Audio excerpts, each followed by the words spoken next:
सदा पूजनीय वंदनीय මහා සංඝරත්නයන් අවසරයි ශ්‍රද්ධා බුද්ධ සම්පන්න කාරුණික පින්වතුනි මේ පින්වත් සියලු දෙනා දැන් මේ සූදානම් වෙන්නේ ලෞතර බුදුරජාණන් වහන්සේ අපි කෙරෙහි අනුකම්පාවෙන් දේශනා කළ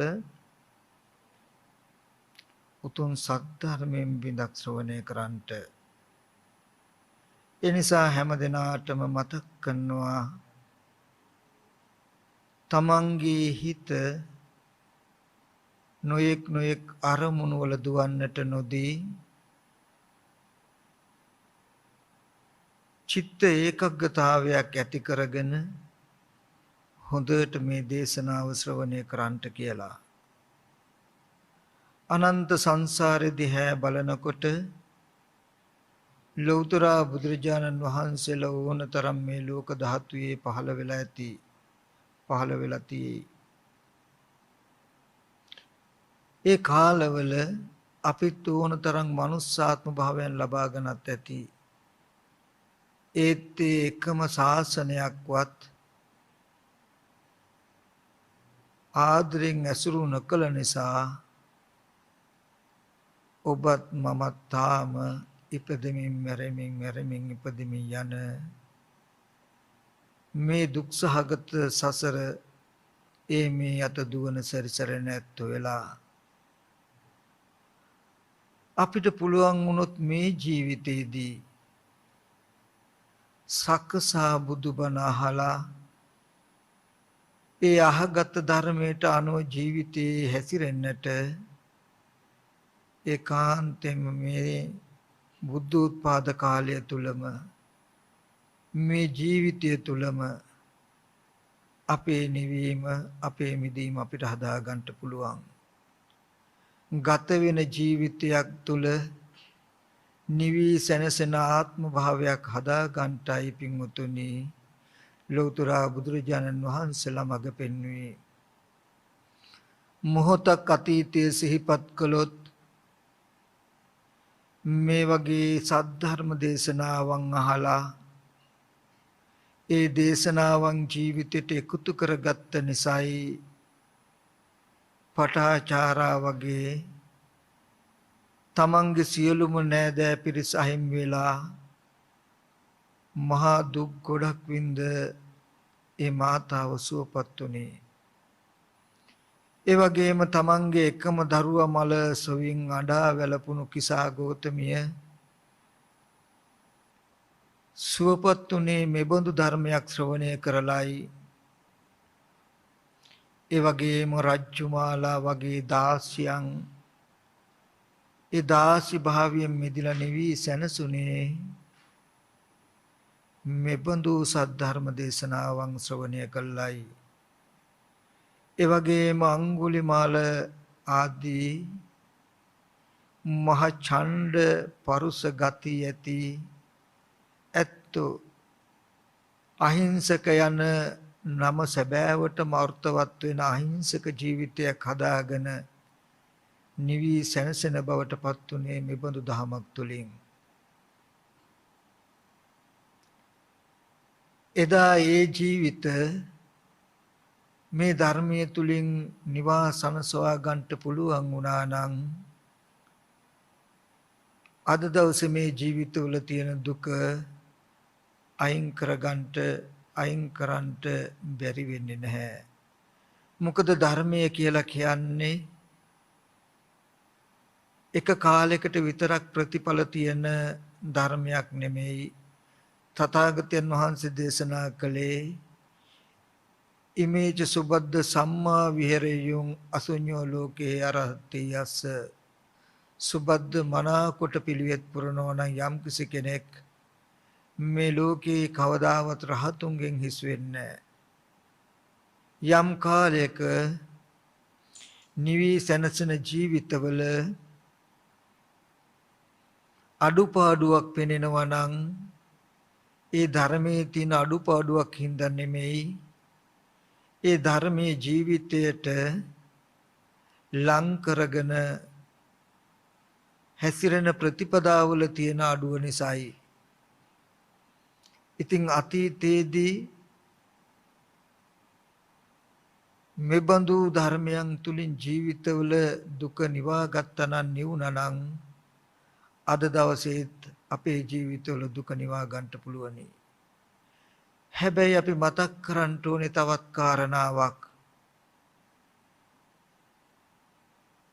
එදා ඒ දුක්සහගත ජීවිත දුකින් එතර වෙලා සුවපත් භාවයට පත්ුනේ නිකම්ම නෙමෙයි. ඒ අහගත් ධර්මයේ තුල ජීවත් වෙන්න ඒ අහගත් ධර්මයේ ජීවිතය කරගන්නට ඒ ඇත්ත අප්‍රමාණ විදිහට වෙර වීර්ය කළා තියෙයි. එයින් නිදසුන් කතා වශයෙන් කීපයක් අපිට මතක් කරන්න පුළුවන් වුණොත්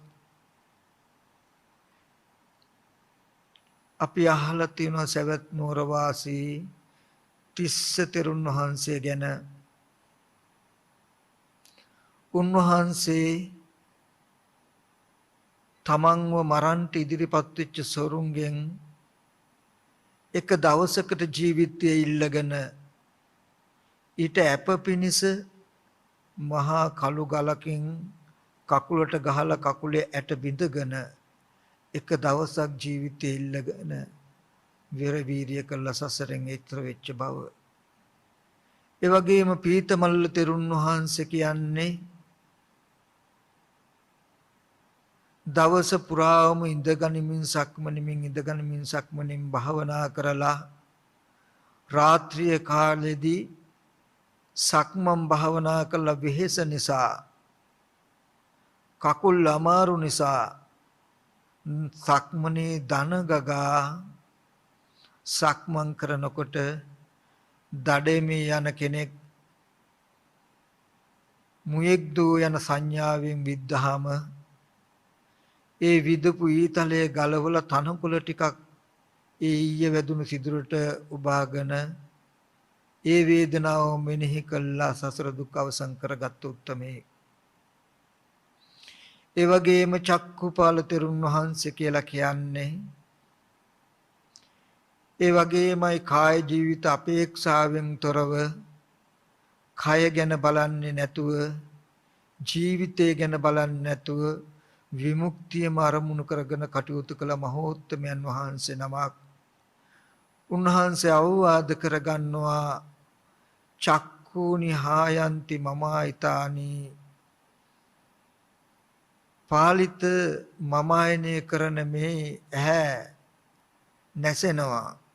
සෝතානි හායන්ති මමායිතානි සබ්බම් පිදං හායති දේහනිසිතං කිං කාරණාතං පාලිත පමජ්ජසි. පාලිත මමායනය කරන ඇහැ වගේම කනත් නැසෙනවා.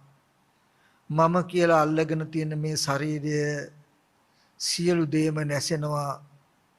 කිං කාරණාතං පාලිත පමජ්ජසි. පාලිත ප්‍රමාද වෙන්න තියෙන කාරණාව මොකක්ද? නුඹගේ ඇහැ ගැන බලන්නේ නැතුව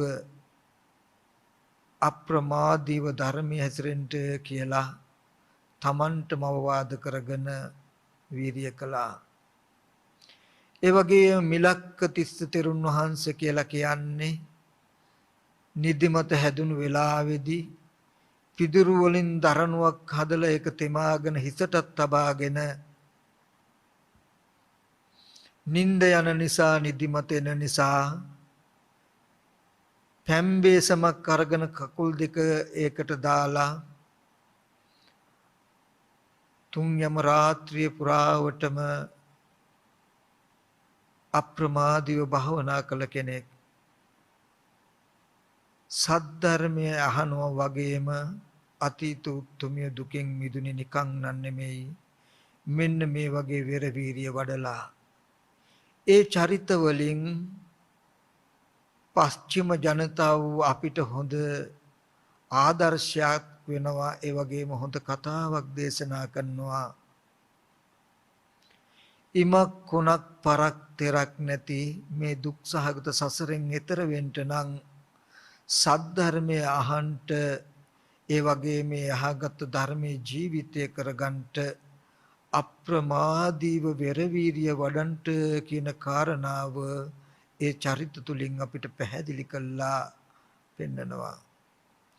ඉතින් පින්වතුනි අපිටත් පුළුවන් නම් තථාගතයන් වහන්සේ අපි කෙරෙහි අනුකම්පාවෙන් දේශනා කළ සසර දුක්ගිනි නිවන සද්ධර්මයේ දේශනා කරනකොට එක සක්කසා ශ්‍රවණය කරන්ටත් ඊට පස්සේ එක ශ්‍රවණය කළාට පස්සේ මිලක්ක තිස්ස තෙරුන් වහන්සේ වගේ තිස්ස තෙරුන් වහන්සේ වගේ චක්කුපාල තෙරුන් වහන්සේ වගේ කාය ජීවිත දෙකේ අපේක්ෂාවක් නැතුව අර ධර්මයේ ජීවිතය කරගෙන වීරිය කරන්නට පුළුවන් නම් ඒකාන්තයෙන් මේ දුක් සහගත සසර ගමන මේ ජීවිතයේදීම අපිට නිමා කර ගන්නට පුළුවනි. ඉතින් ඒ සඳහා ඕගොල්ලන්ට මේ දේශනාව ශ්‍රවණය කරන හැම දිනාටම ශක්තිය ධෛර්යය ලැබේවා කියන සත් ප්‍රාර්ථනාවත් එක්ක මම බොහොම වටිනා දහම් කරුණු ටිකක් කියලා දෙනවා. මෙන්න මේ ටික හොඳට අහගන්න. මේ ටික අහගත්තාම ඒ අහගත්ත ආකාරයට ඔයගලන්ට පුළුවන් වීරිය කරන්නට. ඒ වීරිය කරන ආකාරය මත ප්‍රමාණය මත තරම මත තමන්ගේ ජීවිතයෙන් තමන්ට දුක අයින් කරගන්නට පුළුවන්කම ලැබේවි. පින්වතුනි බුදුරජාණන් වහන්සේ දේශනා කරනවා ඉමස්මින් සති ඉදං හෝති ඉමස්ස උපාදායමං උපජ්ජති. මෙය ඇති කල්හි මෙය වෙයි මේ ධර්මයන්ගේ ඉපදීමෙන් මේ ධර්මයේ උපදී. ඉමස්මින් අසති ඉදං නහෝති ඉමස්ස නිරෝධායමං නිර්ජති. මේ ධර්මයේ නැති කල්හි මේ ධර්මය නොවේ මේ ධර්මයන්ගේ නිරුද්ධ වීම මේ ධර්මය නිරුද්ධ වේ. එතකොට තථාගතයන් වහන්සේ දේශනා කළේ මොකක්ද? කුමන ධර්මයක් ඇති කල්හි කුමන ධර්මයක් හට ගන්නවා කියලාද? කුමන ධර්මයක් නැති කල්හි කුමන ධර්මයක් නැති වෙනවා කියලාද? තථාගතයන් වහන්සේ පෙන්වා වදාළේ මේ පටිච්ච සමුප්පාද ධර්මතාවය. අවිද්‍යාව නැමැති ධර්මතාවය ඇති කල්හි සංඛාර නැමැති ධර්මතාවය වේ.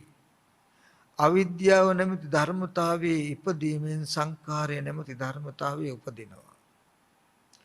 සංඛාරය නැමැති ධර්මතාවයේ ඇති තැන විඥානය නැමැති ධර්මතාවය ඇති වෙනවා. සංඛාරය නැති නැමැති ධර්මතාවයේ ඉපදීමෙන් විඥානය නැමැති ධර්මතාවය උපදිනවා. විඥානයේ නැමැති ධර්මතාවයේ ඇති තැන නාම රූප කියන ධර්මතාවය ඇති වෙනවා. නාම රූප කියන ධර්මතාවය ඇතිවීමෙන් විඥානයේ කියන ධර්මතාවය ඇතිවීමෙන් නාම රූප කියන ධර්මතාවය ඇති වෙනවා. මේ විදිහට තථාගතයන් වහන්සේ පටිච්ච සමුප්පාද අංග එකින් එකට ගෙනල්ලා භවය කියන ධර්මතාවයේ යම් තැනක තියෙනවා නම් ජාතිය කියන ධර්මතාවය තියෙනවා. ජාතිය කියන ධර්මතාවයේ යම් තැනක තියෙනනම් ජරා මරණ ශෝක පරිදේව දුක්ඛ දොම්නස් කියන මේ සියලු දුක් ඇතිවීම වෙනවා ඇතිවීම තියෙනවා දුක පවතිනවා කියලා පෙන්වනවා. පෙන්නල තථාගතයන් වහන්සේ පෙන්නනවා යම් තැනක අවිද්‍යාව නිරුද්ධ වුණොත් ඉමස්ස නිරෝධායම නිරුජ්ජති. ඒ අවිද්‍යාව නැමැති ධර්මතාවය නිරුද්ධ වීමෙන් සංඛාරය නැමැති ධර්මතාවය නිරුද්ධ වෙනවා. සංඛාරය නැමැති ධර්මතාවය නිරුද්ධ වීමෙන් විඥානය නැමැති ධර්මතාවය නිරුද්ධ වෙනවා. මේ විදිහට පටිච්ච සමුප්පාද ධර්මයන් එකින් එක පෙන්නලා යම් තැනක භවය නැත්තම් ජාතිය නැහැ, ජාතිය නැත්තම් ජරා මරණ ශෝක පරිදේ දුක් දුම්නස් නිරුද්ධಂತಿ, සියලු දුක් දුම්නස් නිරුද්ධ වෙනවා කියලා පෙන්වනවා. එතකොට මෙන්න මේ ධර්මතා ටිකෙන් බොහෝම වටිනා ධර්මතාවයක් පෙන්වනවා. ඒකට පින්වතුනි බුදුරජාණන් වහන්සේ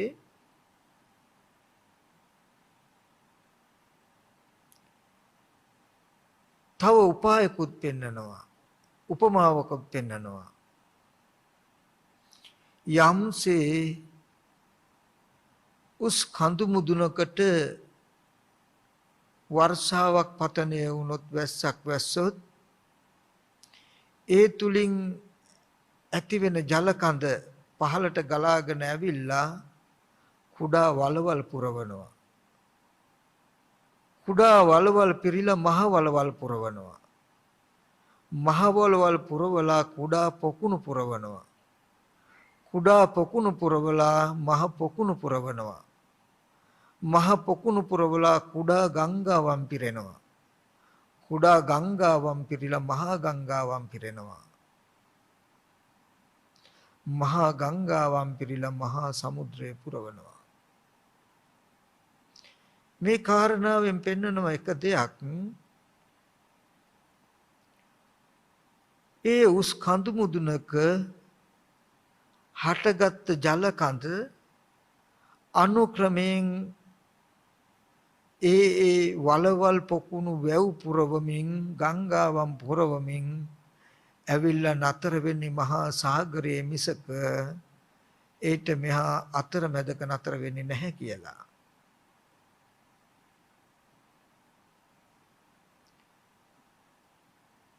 ඒ වගේ තථාගතයන් වහන්සේ පෙන්නනවා ඒ උපමාවෙන්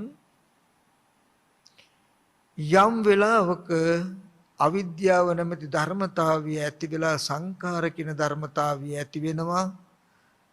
සංඛාර කියන ධර්මතාවය ඇති වෙලා විඥානය කියන ධර්මතාවය, විඥානය කියන ධර්මතාවය නිසා නාම රූප කියන ධර්මතාවය, නාම රූප කියන ධර්මතාවය නිසා සලආයතන කියන ධර්මතාවය, සලආයතන කියන ධර්මතාවය නිසා පස්සේ කියන ධර්මතාවය, පස්සේ කියන ධර්මතාවය නිසා වේදනාව යන ධර්මතාවය, වේදනාව නිසා තණ්හාවත්, තණ්හාව නිසා උපාදානයත්, උපාදානය නිසා භවයත්, භවය නිසා ජාතිය, ජාති නිසා ජරා මරණත් කියන ධර්මතාවය ඇති වෙනවා.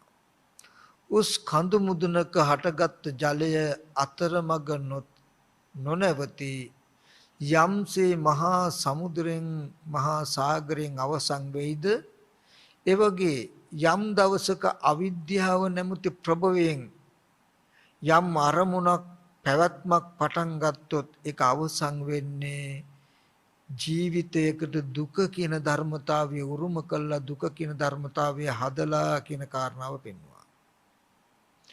ඒිට මෙහා කොතනකවත් නතර වෙන්නේ නැතුව දුක කියන ධර්මතාවය හදලම තමයි මේ අවිද්‍යාව නැමැති ප්‍රභවයෙන් පටන්ගත් ධර්මතාවය නතර වෙන්නේ.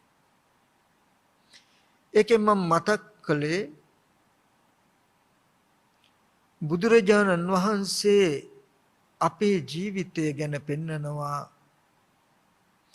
ඇස් ඉදිරි පිටට හම්බ වෙන එක අරමුණක ඇත්ත ඇති හැටි නොදන්නා අවිද්‍යාවෙන් ඒ අනුව කර්ම රැස් කරගෙන ඒ ඇස් ඉදිරි පිටට එන ආරම්මණය අනුව මෙනෙහි කළා.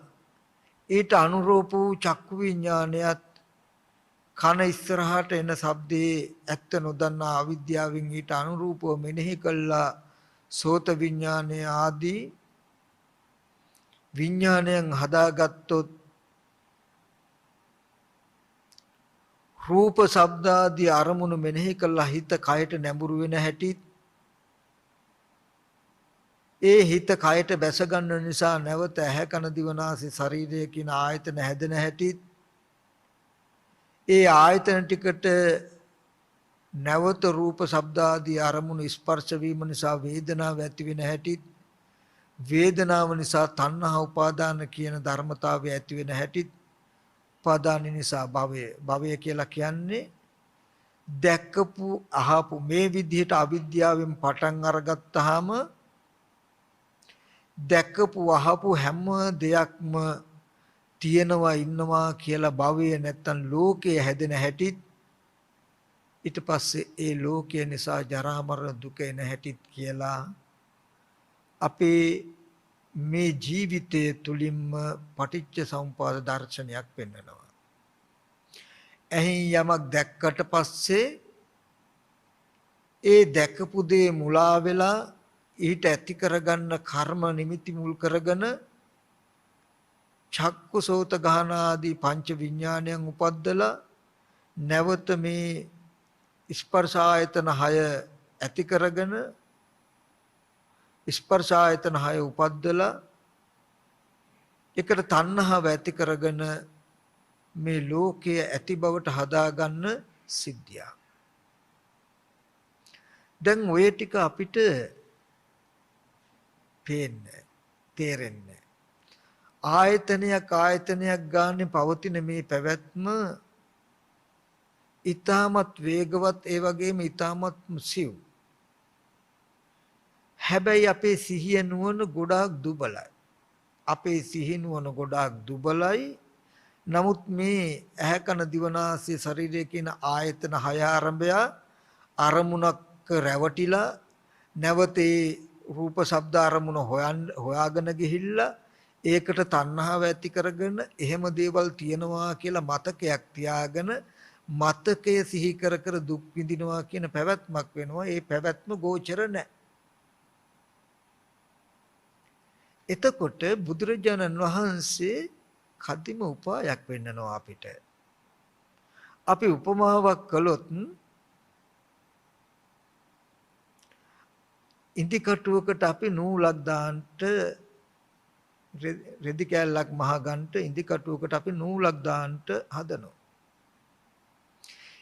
නූල දාන ඉන්දි කටු සිදුර ඊටමත් කුඩයි සිවුම්. ඒ වගේමයි අපේ ඇහත් දුබලයි. ඒ හින්දා අපිට පේන්නේ නැහැ. ඒ වෙලාවේදී අපි උපායක් කරගන්නවා කුඩාවට තියෙන වස්තුවක් ටිකක් ලොකු කරලා පෙන්වන කාචයක් උදව් කරගන්නවා. කාචය උදව් කරගෙන කාචයේ උපකාරයෙන් අර ඉන්දිකටු සිදුරට අපි නූල ප්‍රවේශණය කරගන්නවා දාගන්නවා. බලන්න අපි කරගත්ත උපාය.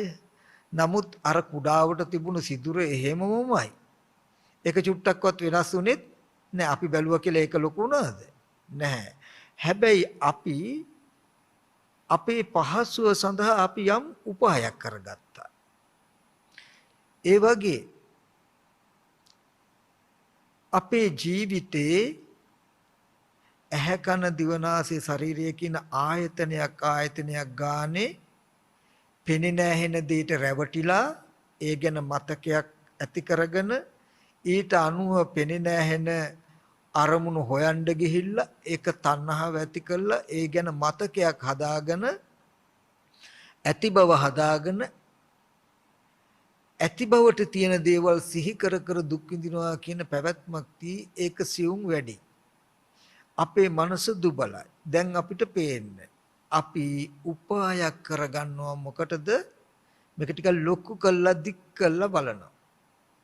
මේ චක්‍රයේ මේ පැවැත්ම ටිකක් ලොකු කළා දික් කළා බලනවා. කොහොමද? අපි කාල 3කට තියලා බලනවා. අපේ ජීවිතේ පේන්නේ නැති හින්දා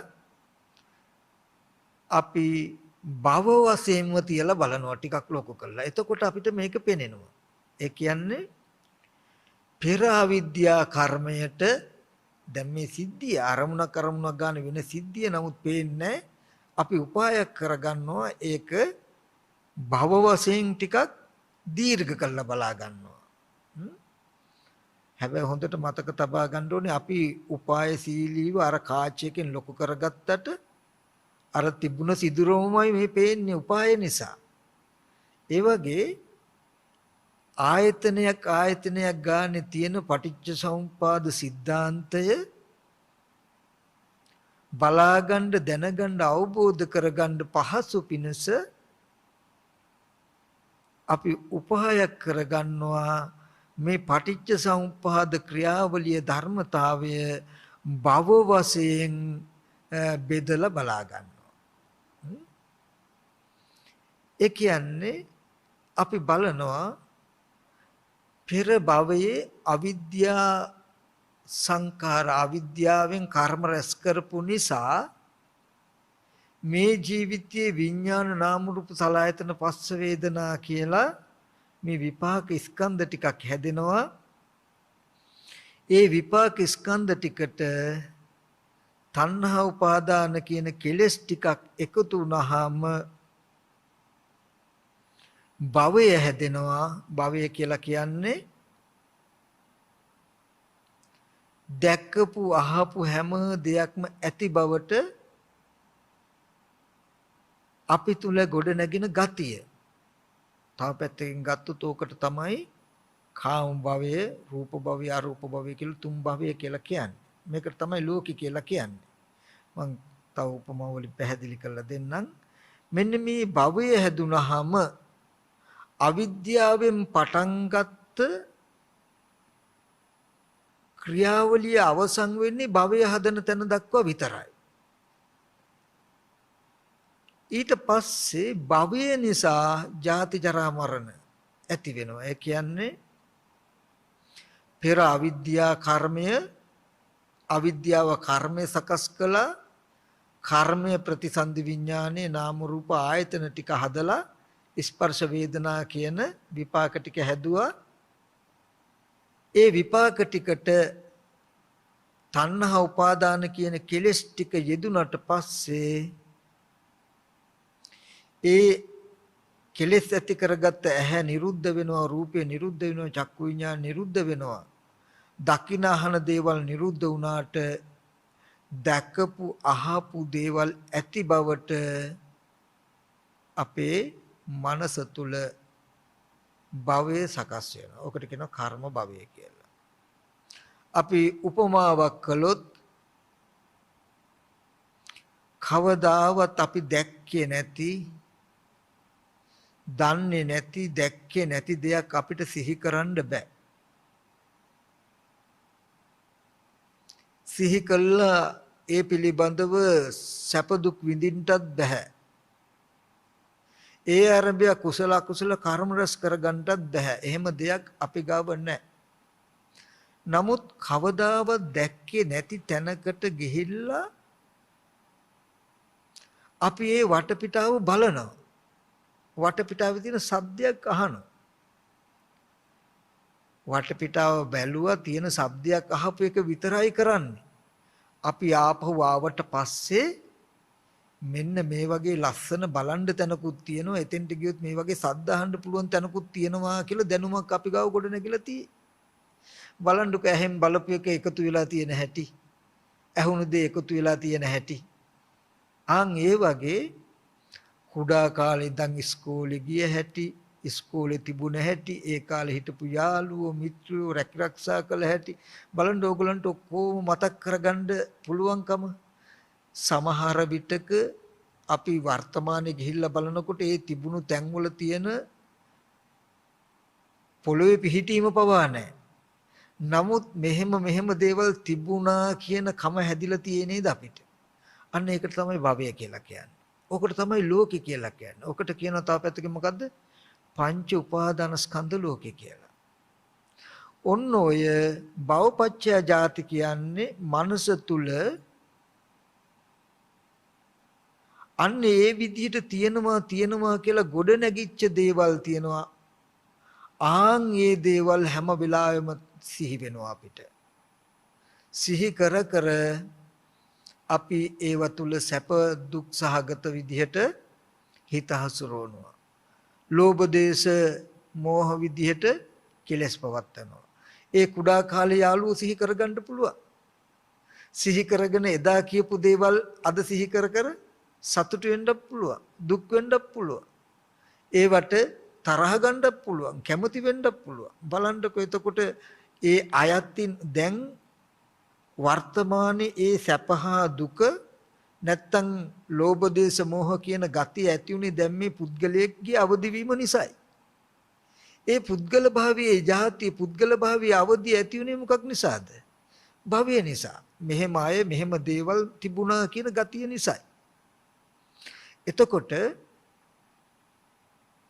මෙන්න මේ පටිච්ච සමුප්පාද සිද්ධියෙන් කියන්නේම අද ඕගොල්ලෝ දැනට ගෙදර ගිහිල්ලා මෙහෙම ඉන්නකොටත් බලන්න දරුවා ගැන ඥාතීන් ගැන අම්මා ගැන සහෝදරයෝ ගැන ගෙවල් දොරවල් ගැන සිහි කර කර දුක් වෙනවා සතුට වෙනවා සිහි කර කර දුක් වෙනවා සතුට වෙනවා ඒ වගේම සිහි කර ගන්න අරමුණු සැපදායක වුණාම ලෝකය ලෝභය ඇති වෙනවා සිහි කර ගන්න අරමුණු දුක්දායක වුණාම ද්වේෂය ඇති වෙනවා නැත්තම් සිහි කරගත් අරමුණු උපේක්ෂා සහගත වුණත් පුද්ගල භාවයක මෝහය තියෙයි අන්තිමට මේ සිහි කරගෙන කටයුතු කරන ඒ කියන්නේ අම්මා තාත්තා දුව පුතා කළ කී දේවල් අපි කෙටියෙන් ගත්තොත් උදේ ගත්ත ආහාර ටික සිහි කළ හැකි නේද එතකොට මේ විදිහට අරමුණු සිහි කරගන්න පැවැත්මට කියනවා පංච උපාදානස්කන්ධ ලෝකේ කියලා මේ සිහි වෙන්නේ ඕගොල්ලන්ට අපි දැකපු පැත්තේ එහෙම අය දැනුත් ඉන්න නිසා නෙමෙයි. පෙනෙන නැහෙන දෙයට කෙලස් ටිකක් එකතු වෙලා ඒ දේවල් තියෙනවා ඒ දේවල් ඒ අය ඉන්නවා කියන හැඟීමක් අපි තුල ඇති වෙච්ච නිසා. ඒ තියෙනවා ඉන්නවා කියලා දැනෙන්න හැඟෙන කමයි අපි මේ සිහි කරන්නේ.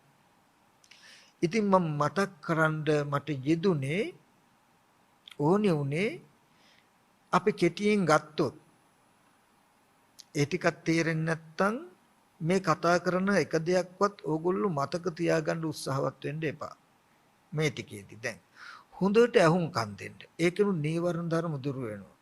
හැබැයි මම අන්තිමට ඕගොල්ලන්ට කියලා දෙනවා ජීවිතයෙන් කරන්න යමක්. ඒ ටික හොඳට මතක තියාගන්න ඕනේ.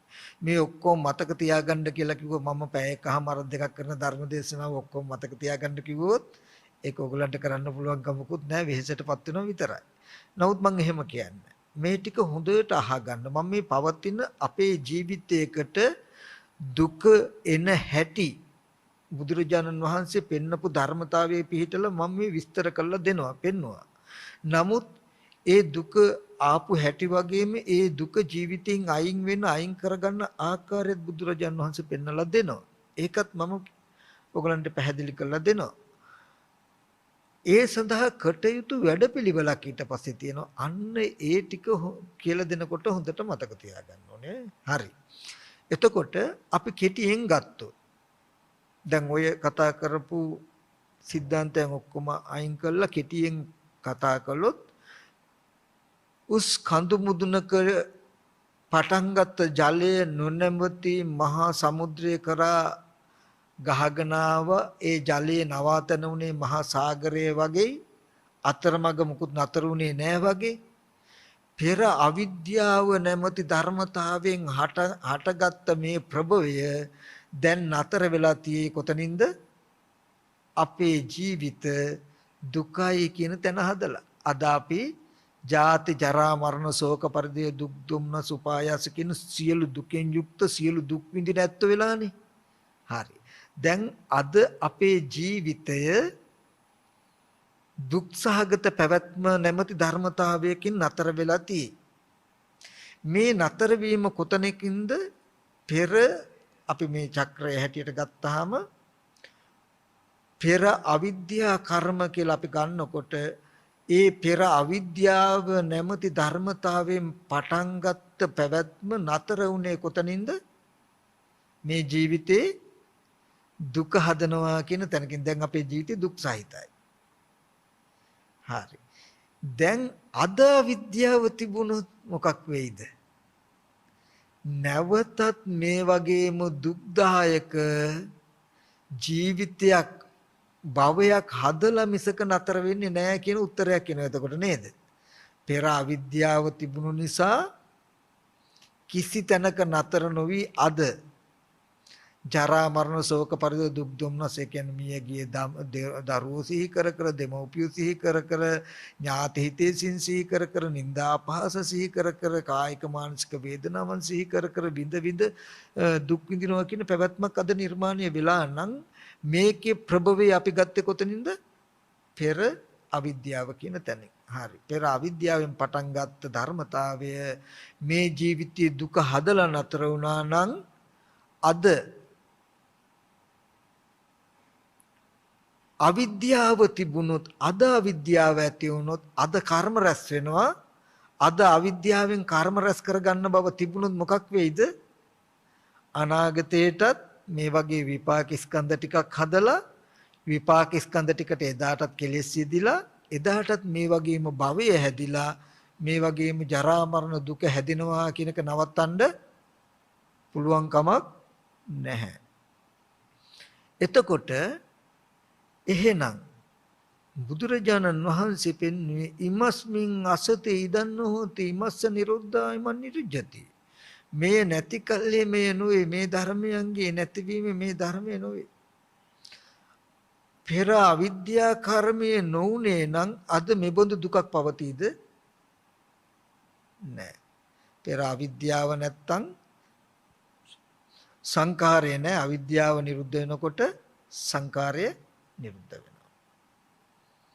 එහෙනම් පෙර අවිද්‍යා කර්ම නොඋනේ නම් අද මේ වගේ මේ ආයතන ටික ඇති වෙලා මේ වගේ ශෝක පරිදේ දුක් දුම්නස් කියන දුකේ පැවැත්මක් विद्यमान වෙන්නේ නැහැ. හරි. එහෙනම් අපි අද අවිද්‍යාවෙන් කර්ම රැස් කරගන්න කමන අද අවිද්‍යාව නැති වුණොත් නැති වෙනව මොකද්ද? කර්ම සංකාර. අද අවිද්‍යා කර්ම නොවුනොත් මතු මේ වගේ ජරා මරණ ශෝක පරිදේ දුක් දුම්නස් කියන ධර්මතාවයක්. එතනදී හොඳට මතක තබා ගන්නට ඕනේ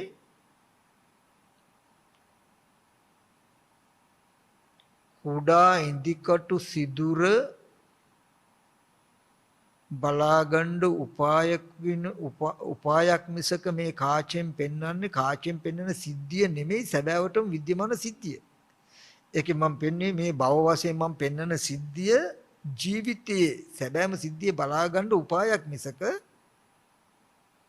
ඒක මේ භව වශයෙන් පෙන්වන සිද්ධිය නෙමෙයි සැබෑම සිද්ධිය කියන එක. ඒකෙන් මතක් කළේ අද අවිද්‍යා කර්ම නැති වුණොත් මතු ජරා මරණ නැහැ කියලා කියනකොට අපේ අවබෝධයේ පහසුවටයි මතු කියන කැලල මරණයෙන් පස්සට දැම්මේ. නමුත් ඊගාව අරමුණේ ඉඳලා වෙන්න පුළුවන්. මේ මතු කියන සිද්ධිය ඊගාව අරමුණේ ඉඳලත් අනාගතයට කමක් නැහැ. අපි උත්තරයක් අපිට ආවා මේ ටික ගවේෂණය කරනකොට අතීතයේදී අවිද්‍යා කර්ම තිබුණු නිසායි අද අපේ ජීවිතයේ දුක්සහගත බවක පවතින්නේ. අද අවිද්‍යාව නැමැති ධර්මතාවය දුරු නොකොළොත් මතුවටත් අපේ ජීවිතවල දුක්සහගත ස්වභාවය නැති වෙන්නේ නැහැ කියන උත්තරයක් ආවා. ඊට පස්සේ උත්තරයකට ආවා අපිට පෙර අවිද්‍යා කර්ම නොවුණා නම් අද දුක පවතින්නේ නැහැ. එහෙනම් අද අවිද්‍යා කර්ම නොවුනොත් මතුවට දුක පවතින්නේත් නැහැ කියලා උත්තරයක් ආවා. මේකෙදි අපිට ලැබුණේ එක උත්තරයයි මොකද්ද?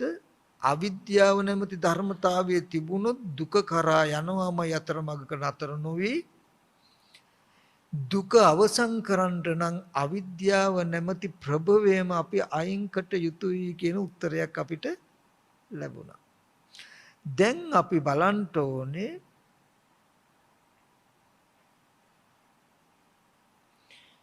ඒ අවිද්‍යාව දුරු කළා විද්‍යාව ඇති කරගන්නේ කොහොමද? විද්‍යාව කියන්නේ මොකක්ද කියලා. අවිද්‍යාව කියන එක මම ඉස්සලා කෙටියෙන් විස්තර කළා. ඇස් ඉදිරි පිටට රූපයක් හම්බ වෙනකොට ඒකේ ඇත්ත නොදන්නා කම නිසා ලෝභය, ද්වේෂ, මෝහ කියන කුසල අකුසල කර්ම ඇති වෙන විදිහට පෙනෙන දේ ආරම්භය අපි හිතන කම නිසා කන ඉදිරි පිටට ශබ්දයක් ඇහෙනකොට ඒ ශබ්දයේ ඇත්ත නොදන්නා කම නිසා කුසල සහගත අකුසල සහගත කර්ම රැස් කරගන්න කම තමයි මේ අවිද්‍යාව පත්‍ය සංඛාරා කියලා කියන්නේ කියන කාරණාව. දැන් අපි බලන්න ඕනේ එහෙනම් විද්‍යාව කියන්නේ මොකක්ද කියලා. අවිද්‍යාව කියන ධර්මතාවය අමුතුවෙන් අර්ථ දක්වන්න ඕනේ නෑ අපේ ජීවිතයේ තව පැත්තෙන් ගත්තොත් අවිද්‍යාව කියන්නේ මොකද්ද කියලා මේ අපේ ජීවිතය කියලා පෙන්වන්න විතරයි තියෙන්නේ තව පැත්තක. මොකද ඒකට සාක්ෂියක් තියෙයි ඇයි අපේ ජීවිත දුක්සහගත නම් දුක්සහගත පැවැත්ම තියෙන්නේ අවිද්‍යාව නැමැති ධර්මතාවයේ තියෙන නිසාමයි නා. අවිද්‍යාව කොතනක හරි තියෙනවා නම් අවසන් වෙලා තියෙන්නේ දුක හදලා දුක පවත්වලා නම් අපේ ජීවිතත් අද දුක්සහගත පැවැත්ම තුල නම් තියෙන්නේ අපේ පැවැත්ම ජීවිතයේ පැවැත්ම වෙන්නේ අවිද්‍යාව මතයි අවිද්‍යාව තුලයි කියන එක එකට නිදර්ශනක් ධර්මතාවය. දැන් අපිට අමුතුවෙන් හොයාගන්න නම් හොයාගන්න තියෙන එක දෙයයි මොකද්ද විද්‍යාව කියන්නේ මොකක්ද කියලා. විද්‍යාව හොයාගන්නකොටම අවිද්‍යාව දුරු වෙනවා. විද්‍යා උපාදෝ අවිද්‍යා නිරෝධා. හරි අපි දැන් බලමු විද්‍යාව කියන්නේ මොකක්ද කියලා. මොන දර්ශනයක් මොන විදිහේ විද්‍යාවක් පෙර නැති කමින්ද අද මේ වගේ දුක ඇති උනේ මොන විදිහේ විද්‍යාවක් අපේ ජීවිතය තුළ හදාගත්තොත්ද අනාගතයට මේ බඳු දුක නොවෙන්නේ කියන ටිකයි දැන් අපිට අවශ්‍ය වෙන්නේ. ප්‍රතිපලයේ දුක ඇති වෙන අවිද්‍යාව දුක ඇති වෙන සිද්ධියත් අමුතු විස්තර කරන්න දෙයක් නැහැ. අවිද්‍යාව තියෙන තැනක ජීවිතයේ දුක්සහගතයි කියන එකට අපිම ඉන්නවා සාක්ෂියට. දැන් අපිට ඕනේ ඒකට ප්‍රතිපක්ෂ ටික හොයාගන්න. මෙන්න මේ ටික හොඳට මතක තියාගන්න.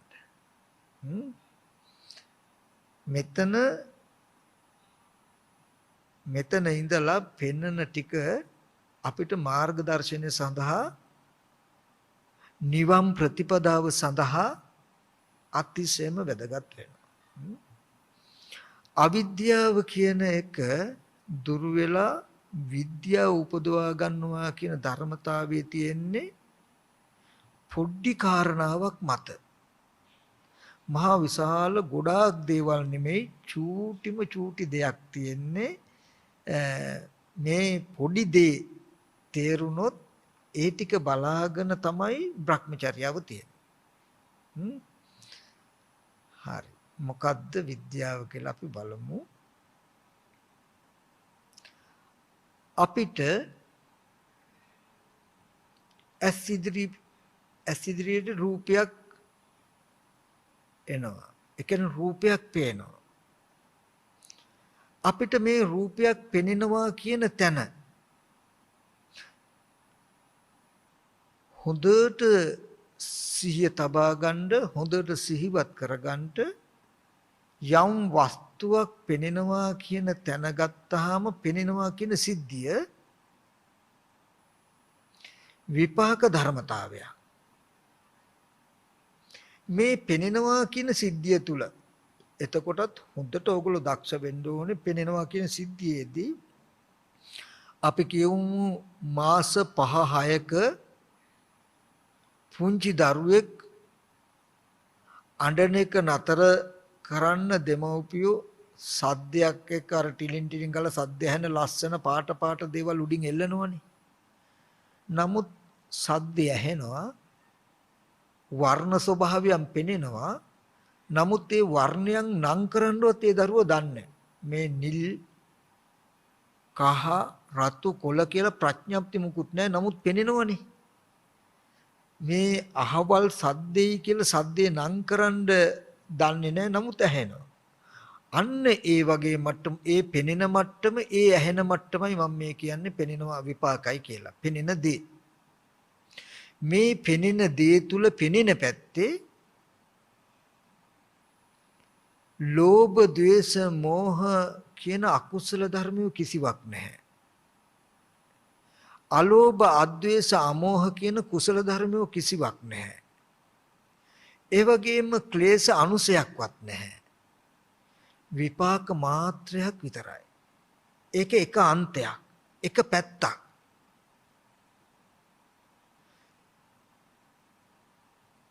ඒ පෙනෙන දේ ආරම්භය අපිට කිසිවක් කළ හැකි බවක් නැහැ. යථාර්ථය දිත්තේ දිත්තමත්තන් දැකීම මාත්‍රයක්ම පමණයි. ඒ එබඳු රූපයක් ඇස් ඉදිරි පිටට ආවහම යම් වෙලාවක අපි දන්නවා නම් පෙනෙන දේ පෙනීම මාත්‍රයක් විතරයි. පෙනෙන දේ ආරම්භය මොනවා හරි දෙයක් අපි හිතුවොත් හෝ ඒකට කිව්වොත් හෝ කළොත් හෝ ඒ හිතන කියන කරන දේ හිත පිළිබඳ වූවක්ම මිසක ඒක පෙනෙන පැත්තට අයිති නෑ කියලා අපිට දකින්න පුළුවන් නම් ඒකම විද්‍යාව. හොඳට මතක තියාගන්න. දැන් මේ ඉදිරියෙන් මට වස්තුවක් පෙනේ. පෙනෙන දේ පෙනීම මාත්‍රයක් කියන්නේ මම මෙහෙම මේක බුලත් වට්ටියක් මේකේ පුවක් තියෙනවා හුණුත් තියෙනවා නේද කියලා හිතුවත් මම හිතන විදියට දැනගන්නවා. මම හිතන දේ බැඳිලා තියෙන්නේ දැනගන්න පැත්තට හිත පැත්තට මිසක මම හිතන දේ පෙනෙන සිද්ධියට අයිති නෑ නේද කියන නුවණක් මට තියෙනවා. එහෙම තිබුණොත් මේ පෙනෙන සිද්ධිය පෙනෙන පැත්තට හිතන දේ බැඳුනේ නැත්තම් වෙන වාසියක් tie මොකද්ද? ඊට අනුරූප වූ විඥානේ චක්කු විඥානේ සෝත විඥානේ පිහිටන්නේ. පෙනෙන දේ පුරාණ කර්මෙන් හටගත්ත දෙයක්. දැන් මොනවා හරි දෙයක් හිතනවා නම් කියනවා නම් කරනවා නම් ඒක නව කර්ම. මේ දෙපැත්තක්. අපි මේ පෙනෙන දේ සිද්ධිය දිහා ගත්තාම අරගෙන පෙනෙන දෙයට බුලත් කියලා හිතනවා. අපි පරණ දේ අලුත් දේ දෙකම එකට කරගෙනයි කර්ම සකස් කරගන්නේ භවය හදාගන්නේ. මේ එකම අරමුණේ අන්ත දෙකක් තියෙනවා. අන්ත දෙකක් කිව්වේ පෙනෙන දේ දිත්තේ දිත්ත මත්තම් පෙනීම මාත්‍රයක් විතරයි. මේක බුලත් පුවක් හුණු තියනවා පිත්තල හෙප්පුවකයි දාලා තියෙන කියලා මං හිතුවා. ඒ වගේම මං කටිනුත් කිව්වා. මේක ගන්න ඕනේ කියලාත් හිතනවා. ඕනනම් අතක් දික් කරනවා කියන්නේ මේ හිතන කියන කරන දේවල් මොනවද? නව කර්ම. මේ හිතන කියන කරන දේවල් බලාගෙන තමයි විඥාණය නැත්තම් හිත ඇති වෙන්නේ. අපිට අවිද්‍යාව ප්‍රත්‍ය වුණු තියෙන දෝෂේ පෙනෙන දේ පෙනීමක් විතරයි. මම හිතන කියන කරන දේවල්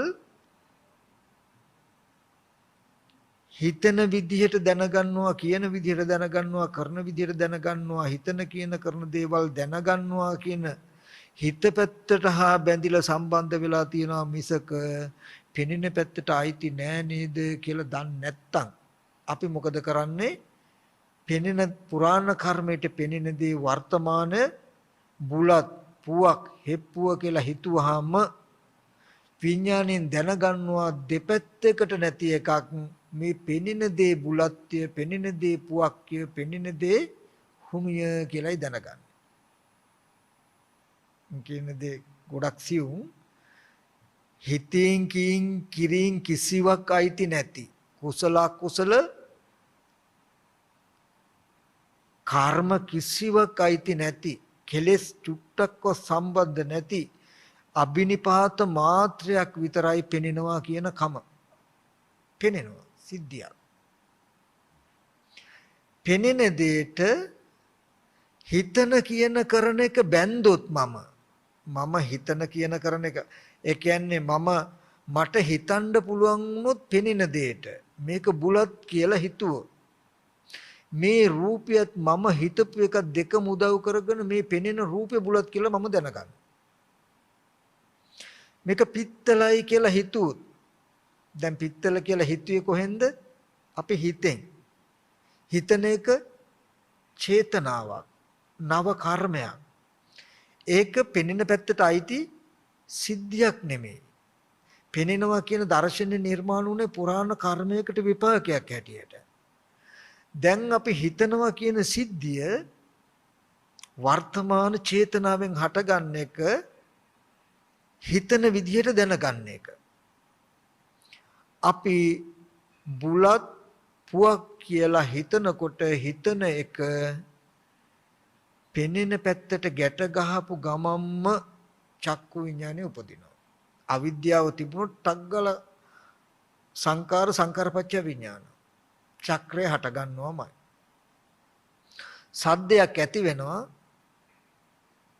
සද්දය ඇති වෙනකොට බල්ලෙක් කෑ ගහනවා කියලා හිතනවා. හිතන එක වෙනම එකක්. දැන් බල්ලෙක් කෑ ගහනවා කියලා හිතනවා. හිතන සිද්ධිය වෙනමම එකක්. ශබ්දය වෙනමම එකක්. නමුත් අපි හිතන එක ශබ්දයට හිතුවොත් හිතන්න පුළුවන්. හිතන එක හිතින්ම හිතුවාම ඒකම හිතින් දැනගන්නවා කියන නුවණ නැතුව හිතන එක සද්දයට අයිති වුණොත් අර ශබ්දේ බල්ලෙක්ගේ ශබ්දයක් වෙයි.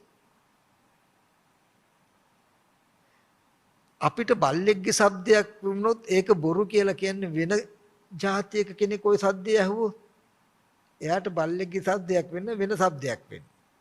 හරි මට ඉතින් කියන්න වෙන්නේ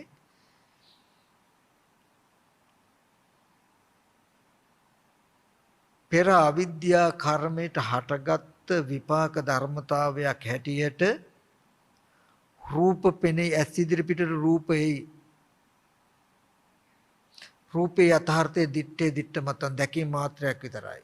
කන අභියසට ශබ්දෙයි සුතේ සුත මතන් ඇසීම මාත්‍රයක් විතරයි. නාසයට දිවට කයට අරමුණු හම්බ වෙයි. මුතේ මුත මාත්තා. ඒ දෙයක් සිහි කරගන්න පුළුවන්කමයි විඤ්ඤාතේ විඤ්ඤාතමත්තා. ඔය පැත්තට කියනවා ස්පර්ශයන්තේ කියලා. සක්කායන්තේ කියලා කියනවා. ඔය ආරම්භය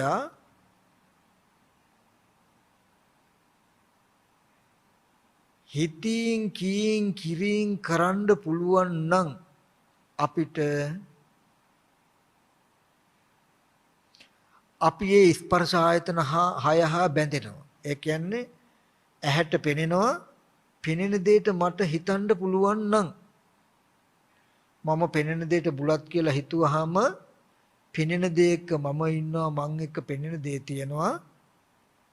පෙනෙන දේ මං එක්ක ඉන්නකොට මම පෙනෙන දේ එක්ක ඉන්නකොට පෙනෙන දෙයට මොන හරි වෙනකොට මට රිදෙයි.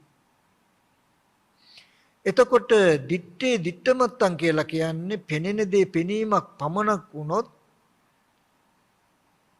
මොනවා හරි දෙයක් මම හිතුවොත් හිතනවා කියන දේ පෙනෙන දෙයට අයිති නැතුව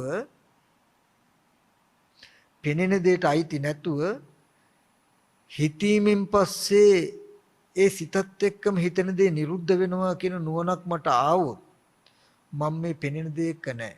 පෙනෙන දේ මං එක්කත් නැහැ. ඒකයි බාහ්‍ය දාරු චිරිතරුන් වහන්සේ පෙන්වන්නේ බාහ්‍ය යම් වෙලාවක ඔබට දිත්තේ දිත්තමත්තන් දැකීම මාත්‍රයක් වුණොත් එකල්ලි ඔබ එහි නැහැ. එකල්ලි ඔබ එහි නැත්තම් ඒ අරමුණ ඔබ එක්කත් නැහැ. ඔබ අරමුණ එක්කත් නැත්තම් අරමුණු ඔබ එක්කත් නැත්තම් එකල්ලි බාහිය ඔබ මෙලොව නෙමෙයි. එකල්ලි ඔබ පරලොවත් නෙමෙයි. ඔබ මෙලොව පරලොව දෙහතර අතරත් නෙමෙයි. මේ දුකේ අවසාන. මේකෙන් කියන්නේ එක දෙයයි. අපිට හිතන්න කරන්න පුළුවන් දෙයක් තියෙනම් මේ හිතන කියන කරන දේවල් හිතින්ම සිහි කළා හිතනවා හිතින්ම සිහි කළා කියනවා හිතින්ම සිහි කළා කරනවා කියන දැක්මකට ආවොත් හිතන කියන කරන දේවල් එක්ක බාහිර ස්පර්ශ ආයතන හයට නැඹුරු නොවුනොත් අපි ස්පර්ශ ආයතන හයේ මිදිලා ඉන්නේ. ස්පර්ශ ආයතන හයේ එක්ක නෑ දැකම් පවත්තන්නේ. ඇහැ කන දිව නාසය ශරීරය කියන ආයතන හය එක්ක චුට්ටක්වත් අපි ගනුදෙනුවක් නෑ. එදාට අපි මේ ලෝකෙන් මිදිලා. ඇහෙන් රූපෙන් චක්කු විඥාණයෙන් කනෙන් ශබ්දෙන් සෝත විඥාණයෙන් මිදිලා කියලා කියන්නේ පෙනෙන ඇහෙන දේවල් තිබුණට හිතෙන් තමන් නොඇලිලා ඉන්නේ. හැම වෙලාවෙම පෙනෙන දේ ඇහෙන දේ ඇලිලා බැඳිලා උපාදානව ඉන්නවා කියන්නේ වෙන මොකුත් නෙමෙයි. පෙනෙනකොට රෝස මලක්නේ ලස්සනයිනේ කහ පාටයිනේ පුවක්නේ බුලත්නේ කියලා ඔන්න පෙනෙන දෙයට හිත හිතා නැඹුරු වෙනවා. අහවල් ගායකයාගේ සින්දුවනේ ගායිකාවගේ සින්දුවනේ අහවර කුරුල්ලගේ සද්දනේ කියලා අපි මේ හිතෙන් ශබ්දය කරා යනවා. ඒ කෝපි සුවඳනේ කැවුම් බදින සුවඳනේ පිච්චමල් සුවඳනේ කියලා හිතෙන් ගන්ධය කරන්න නැඹුරු වෙනවා. අපිට හිතෙන් දැන් හිතන්න පුළුවන්කම මේ පෙනෙන ඇහෙන කියන ආයතන ටිකට බැන්දොත් අපිට ලෝකයක් නිර්මාණය වෙනවා. යම් වෙලාවක රහතන් වහන්සේ කියලා කියන්නේ මේ ස්පර්ශ ආයතන හයම පෙනෙන ඇහෙන ගඳ සුවඳ ලබන රස විඳින ස්පර්ශ ආයතන හයම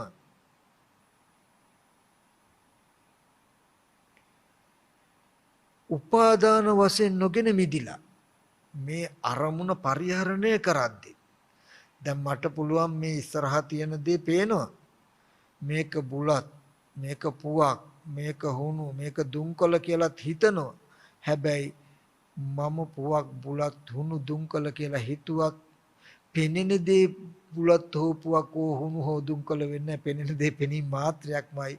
මම හිතන දේ මම දැනගන්නවා නේද කියන නුවණක් මට තිබුණොත් වචනයක් කතා කරුවත් මේක බැඳෙන්නේ මේ වචන ටික මේ රූපෙට බැඳෙන්නේ අනිත් කෙනා ලෝකේ කෙනා හිතයි මේ අපි වගේම මේ පෙනෙන දෙයට බුලත් පුවක් කියලා අර කියන්නෙත් කියයි. නමුත් එහෙම කියද්දිත් ලෝකයාගේ මානසික මට්ටමේ මිදිලා ඉන්න පුළුවන්. මම මේ කතා කරන සිද්ධිය ගැඹුරුයි. යම් දවසක රහත් වුණා කියලා කියන්නේ පෙනෙන ඇහෙන මේ ස්පර්ශ ආයතන හයෙන් සම්පූර්ණව මිදිලා තමන්ගේ පැත්තටම හිත නැඹුරු වෙලා ඔකට කියනවා අජ්ජුපේක්ඛා කියලා. තමන්ම හිතින්ම හිතලයි හිතන්නේ හිතින්ම හිතලයි කියන්නේ හිතින්ම හිතලයි කරන්නේ කියන නුවණකින් ජීවත් වෙන මනස. එදාට කර්ම රැස් වෙන්නේ. හිතන්න පුළුවන් කියන්න පුළුවන් කරන්න පුළුවන් හිතන දේ හිතීමෙන් පස්සේ කියන දේ කීමෙන් පස්සේ කරන දේ කිරීමෙන් පස්සේ නිරුද්ධ වෙනවා මිසක රැස් වෙන්නේ. හොඳට මතක තබා ගන්න කර්ම රැස් වෙන්න සහ කර්මක් ඡය වෙන්න ක්‍රම දෙකයි තියෙන්නේ. එකක් තමයි ඔගොල්ලෝ හිතුවොත් බුලත් කියන එක ඒක පෙනෙන දෙයට බැන්දොත් කර්ම රැස් වෙනවා. පෙනෙන දේ දිත්තේ මත්තම් බුලත් කියලා හිතනකොට මම හිතින් හිතුවට ඒක හිතන දෙයම නිරුද්ධයි කියන තැන දකින්න පුළුවන් වුණොත් හිතුවත් කර්මක් ඡයයි. ඒකයි කර්ම පෙන්වන්නේ බලන්න යස්මින් සමේ කාමවචර කුසල චිත්තං uppannෝ හෝති සෝමනස්සහගත ඥාන සම්ප්‍රයුක්ත අසංකාරිකව සසංකාරික රූපාරම්මණං වා සද්ධාරම්මණං වා ගන්ධාරම්මණං වා රසාරම්මණං වා පොට්ටබ්බාරම්මණං වා ධම්මාරම්මණං වා යං යං වා පනාරබ්බ යම් කවක කාමවචර ඥාන සම්ප්‍රයුක්ත කාමවචර කුසලසිත උපදිනේද ඒ කියන්නේ ත්‍රි හේතුක කුසලසිත කොහොමද රූපය රූපාරම්මණං වසද්දාරම රූපය අරමුණු කරගෙන හෝ සද්දය අරමුණු කරගෙන හෝ ගන්ධය අරමුණු කරගෙන හෝ රසය අරමුණු කරගෙන හෝ පොට්ටබ්බය අරමුණු කරගෙන හෝ ධර්මය අරමුණු කරගෙන කර්මසිත වෙන්නේ එහෙම. යම් වෙලාවක හිතන කියන කරන එකට රූපේ හෝ අරමුණු නොවුණු ශබ්දයේ ගන්ධයේ රසයේ පොට්ටබ්බේ ධර්මාරම්මණය අරමුණු නොවුණු ඒ හිතන දේ හිතීමෙන් පස්සේ නිරුද්ධ වෙනවා මිසක රැස් වෙන්නේ නැහැ. මොකද කර්ම රැස් වෙනවා කියලා කියන්නේ දැන් මම බුලත් කියලා හිතනවා. හිතපු වචනේ කොහෙවත් තිබුණාද? ඉවරයි. එතකොට මම තව වචනයක් කතා කරනකොට අර වචන ඉවරයි. තව දෙයක් හිතනකොට අර හිතපු එක ඉවරයි. නමුත් ඒ හිතපු දේ නිරුද්ධ වුණා ඉවර වුණා කියන්නේ නැතුව රැස් වුණා කියලා අපිට කියනවා. ඇයි මම බුලත් කියලා හිතුවාම හිතන එක මේ රූපෙට බඳිනවා. ඒ හිතපු එක ඉවර වුණාට මරණාසන්න මොහොතේදී මට මේ රූපේ විතරයි පේන්නේ. පේනකොට මේ රූපෙට මේ විදිහටයි හිතලා තියන්නේ මේ විදිහටයි කලේ කියන ටික තේරෙනවා. අපි කවුරු හරි කෙනෙක් ගැන හුද්දට තරහ ඇති වෙන විදිහට හෝ කුසල් ඇති වෙන විදිහට හිතනවා. හිතපු සිද්ධිය නිරුද්ධ වෙනවා. නමුත් කර්ම රැස් වෙනවා කියලා කියන්නේ මරණාසන්න මොහොතේ අර රූපේ පේන්නේ. පේනකොට මේ රූපෙට මේ විදිහට හිතලා තියෙනව නේද කියන ටික ඒකේ තියෙයි. නමුත් මං හිතපු එක පෙනෙන ඇහෙන අරමුණකට බැඳෙන්නේ නැත්තම් මට කර්ම රැස් වෙන්න තැනක් තියෙද? නැහැ. ඒකෙදි මම මතක් කරන තැන ගැඹුරුයි. යම් දවසක තමන් කියලා කියන්නේ මේ හිතන්න පුළුවන් පැත්තට. හිතන කමට. දැන් හිතන්න කියන්න කරන්න පුළුවන් පැත්තට කියනවා තමන් කියලා. තමන් පෙනෙන ඇහෙන දේ එක්ක ගනුදෙනුවක් නතර වුණොත් තියෙන ගනුදෙනුව නතර වෙච්ච දවසටයි සසර නතර වෙන්නේ. ඔකට කියනවා අනුපාදා පරිනිර්වාණය. ඇහැ කන දිව නාසය ශරීරය කියන මේ ස්පර්ශ ආයතන 6 උපාදාන වශයෙන් නොගෙන මිදුනා කියන තැන. උපාදාන වශයෙන් නොගෙන මිදුනා කියන තැන. යම් වෙලාවක අද පෙනෙන පැත්ත පුරාණ කර්මෙන් හටගත් විපාකයි ඒක එක පැත්තක් හිතන කියන කරන දේ කර්ම රැස් වෙනවද අස් වෙනවද කියන එක තියෙන්නේ අවිද්‍යාව මත හා විද්‍යාව මත. හිතන්න කියන්න කරන එකට අවිද්‍යාව ප්‍රත්‍ය වුණොත් මේ විපාකෙට පෙනෙන දෙයට හිතුවොත් කිව්වොත් කළොත් මොකද වෙන්නේ? කර්ම රැස් වෙනවා කියලා කියන්නේ පෙනෙන දේ මහ භූතයන්ගේ උපාදාය රූපයක් වර්ණ සටහන නැත්තම් මහ භූතයි. පෙනෙන රූපය එක පැත්තක්. මම බුලත් කියලා හිතනවා. මම හිතපු එකයි මේ රූපයයි දෙකම එකට එකතු කළා මේ හැඩේ බුලත් කියලා දැනගැනින්නක් හැදිලා ඇති. නාම රූප පත්‍ය විඥාන.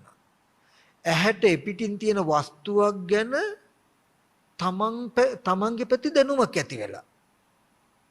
දැනුමක් තිබුණොත් ඒක හිතට සිහි කරන්න පුළුවන්. දැන් බලන්න ඇහැට පිටින් තියෙන ඇඟේවත් හැපිලා නැති කාය පටිබද්ද නොවු වස්තුවක් ආරම්භය අපි තුලට දැනුමක් ඇවිල්ලා. Taman තුලට යම් දෙයක් දැනුමක් ආවොත් ඒක ඕන වෙලාවක සිහි කරන්න පුළුවන් නේද? දැන් ගෙදර කාර් එක යාළුවෝ මිත්‍රයෝ කියලා බලන්න ඕගලන්ට සිහි කරන්න පුළුවන්කම තියෙන්නේ ඕගලන්ට දැනුමක් ඇති වෙච්ච දෙයක් ආරම්භය විතරනේ. හරි. ඕගලන්ට දැනුමක් ඇති වෙන්න ඇතුළත පිටත දෙයක් ඇතුළට දැනුමක් හැටියට ලබා ගන්න තියෙන එකම මාධ්‍ය තමයි චේතනාව. අරමුණක හිත හසුරන ආකාරය මත. ඒකයි බුදුරජාණන් වහන්සේ දේශනා කළේ යංච චේතේති පකප්පේති ආරම්මන සමේතං විඥානසට්ඨිති යංච න චේතේති පකප්පේති යංච අනුසේති ආරම්මන සමේතං විඥානසට්ඨිති. මේ අරමුණට හිතයිද කල්පනා කරයිද ඒත් විඥානේ පිහිටනවා. යම් කිසි කෙනෙක් හිතුවේත් නැහැ කල්පනා කළෙත් නැහැ ඒ අනුශය වශයෙන් හෝ පැවතුනොත් අරමුණේ විඥානේ පිහිටනවා. ඒකෙන් කිව්වේ සමහර විටක බුලත් පුවක් හෙප්පුව කියලා මේ වගේ ප්‍රඥප්තිය ඕනෙත් නැහැ. මේ පෙනෙන පැත්ත විපාකයි හිතන කියන කරන පැත්ත ඊට අයිති නැහැ. ඒක හිත පිළිබඳ වූවක්මයි කියන එක නොදන්නා කමින් බැලුවහම ඇති. මේ හිතේ පැත්ත අර පැත්තට සම්බන්ධ වෙලා. ඔකට කියනවා අජ්ජෝසාය තිට්ඨති. මට මතක් කරන්න ඕනේ ඔන්න ඔය විදිහටයි පෙනෙන ඇහෙන දෙයට අපි හිතන කියන දේ පෙනෙන ඇහෙන දෙයට බැඳලා කටයුතු කරන එක තමයි ජීවිතේ පුරාවටම කරන්නේ. භවය කියන්නේ ඕක. මරණාසන්න මොහොතේදී වෙන්නේ හිතින් කියින් කිරින් බැඳපු රූපයක් හෝ සද්දයක් හෝ සිහි වෙන එක විතරයි. සිහි වෙනවා. දැන් බුදු පින්තූරේ ඇහින් පේනවා. හොඳට නව අරහදී බුදු ගුණ හිතෙන් කියනවා. කරනවා කුසල්. හැබැයි කියන එක මම හිතන එක නිරුද්ධයි. මරණාසන්න මොහොතේ මේ රූපේ පේනවා මට. හැබැයි මේ රූපෙට මෙහෙම සද්ධාවෙන් හිතුවනේ කියන gati ටික එතකොට තියෙයි. ඔන්න ඔය විදිහටයි පෙර ජීවිතයේ කර්ම සකස් වෙලා දුක හදාගෙන අද මෙතෙන්ට එන්න උනේ අපිට එන්න පුළුවන් උනේ ආවේ. අදත් අපිට මේ පෙනෙන ඇහෙන දෙයට හිතින් කියින් කිරින් හොඳට හෝ නරකට බැඳොත්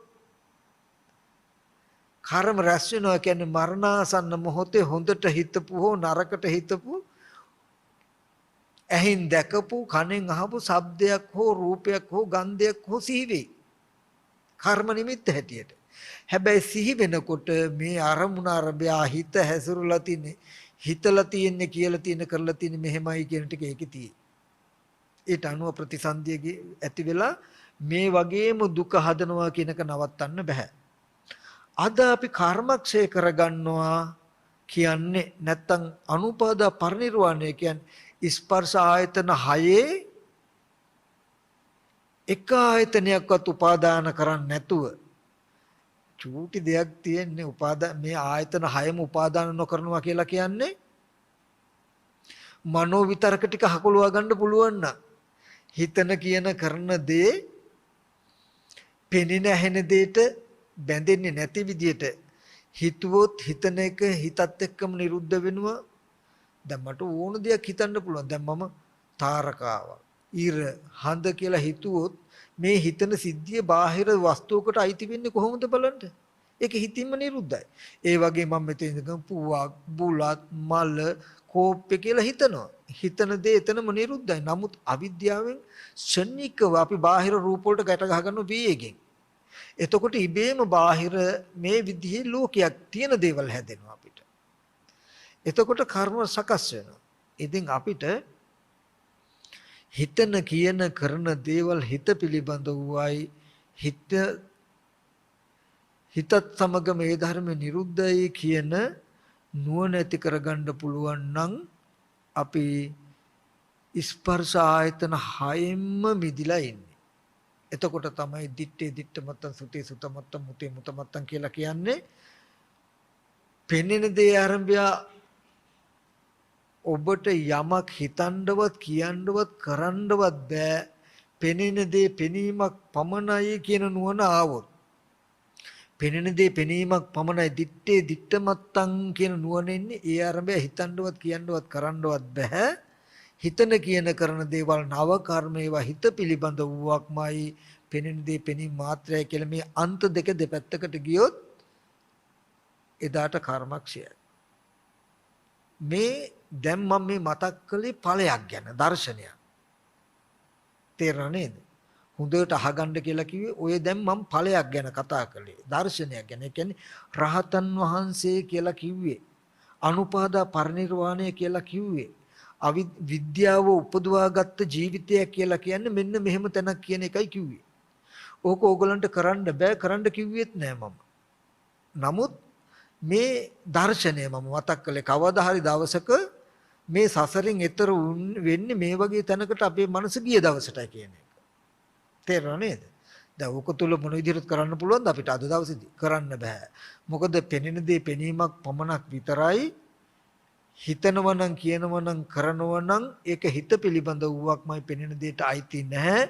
පෙනෙන දෙයට බැඳුත් කර්ම රැස් වෙනවා කියලා අහගත්තත් බොහෝ කල් සිට පැවතෙන හුරුවක් තියෙනවා. පෙනෙන දෙයට හිතන්න පුළුවන්, අහන දෙයට හිතන්න පුළුවන් කියන හුරුවක් තියෙන නිසා ආශ්‍රව ගෙවිලා නැති නිසා නතර වෙන්න ඉබේම හිතෙනවා. එතකොට දැන් මම මේ කතා කළේ දර්ශනය රහතන් වහන්සේ කියලා කියන්නේ ඇස් ඉදිරි පිටට රූපේ එනවා. ඒ කිසිම රූපකින් උන්වහන්සේගේ මනස කම්පා වෙන්නේ නැහැ, කම්පා කරන්න බෑ. ඒ හැම අරමුණක්ම නොඇලී විඳිනවා. ඒ අරමුණේ විනාශයද දකිනවා.